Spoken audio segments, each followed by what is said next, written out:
A China deal that trades leverage for illusion. Commentary.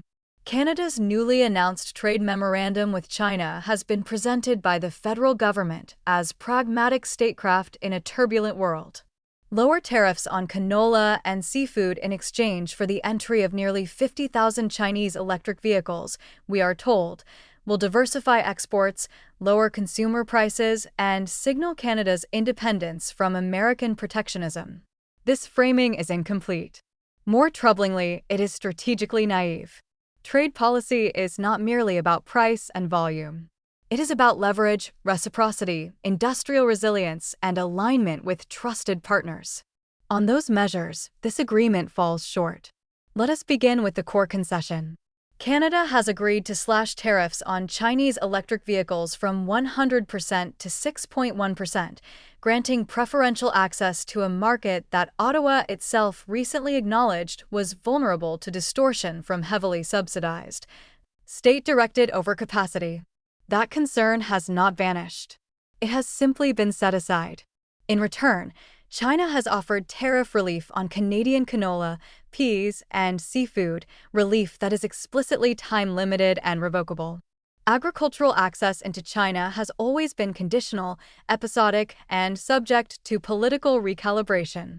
Canada has learned this lesson repeatedly. To treat temporary tariff relief as a durable strategic gain is to ignore recent history. The imbalance is structural. Electric vehicles are high-value manufactured goods embedded in long-term supply chains. Canola is a bulk commodity with alternative global suppliers and thin margins.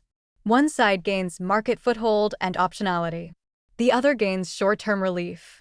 Ontario Premier Doug Ford is right to raise alarms on behalf of Canada's auto sector.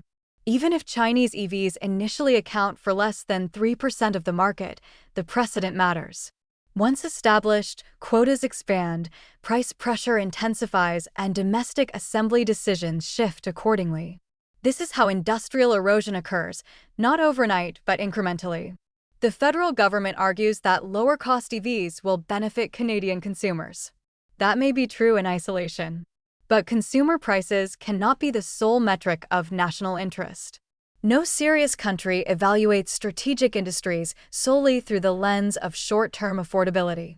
If it did, there would be no domestic aerospace, defense, or automotive sectors anywhere in the West.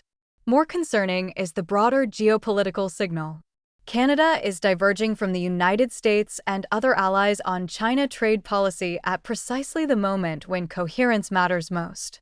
This is not diversification. It is misalignment. China's EV sector is not merely competitive. It is the product of sustained state subsidies, non-market financing, technology transfer requirements, and industrial planning that would be unacceptable under any rules-based trading system. To welcome these products while leaving those structural distortions unaddressed is to normalize them. The government's answer is hope. Hope that Chinese firms will invest in Canada. Hope that jobs will follow. Hope that market access will endure. But hope is not a strategy, nor is the rhetorical framing persuasive. The suggestion that Canada must choose between dependence on the United States and accommodation with China is a false binary. Canada's prosperity has historically rested on trade with market economies governed by transparent rules, enforceable contracts, and political accountability. China does not operate within that framework and shows no intention of doing so. Engagement with China is unavoidable. Capitulation to asymmetry is not. A truly strategic approach would have insisted on enforceable investment commitments, domestic production thresholds, technology safeguards, and alignment with allied trade defenses. It would have treated EV access as leverage, not a concession. It would have protected Canada's industrial base while still seeking agricultural relief. Instead, we have a deal that is politically expedient, economically uneven, and strategically thin.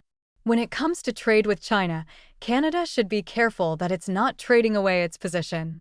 Any trade should be done with eyes open, allies aligned, and leverage intact. This agreement meets none of those tests.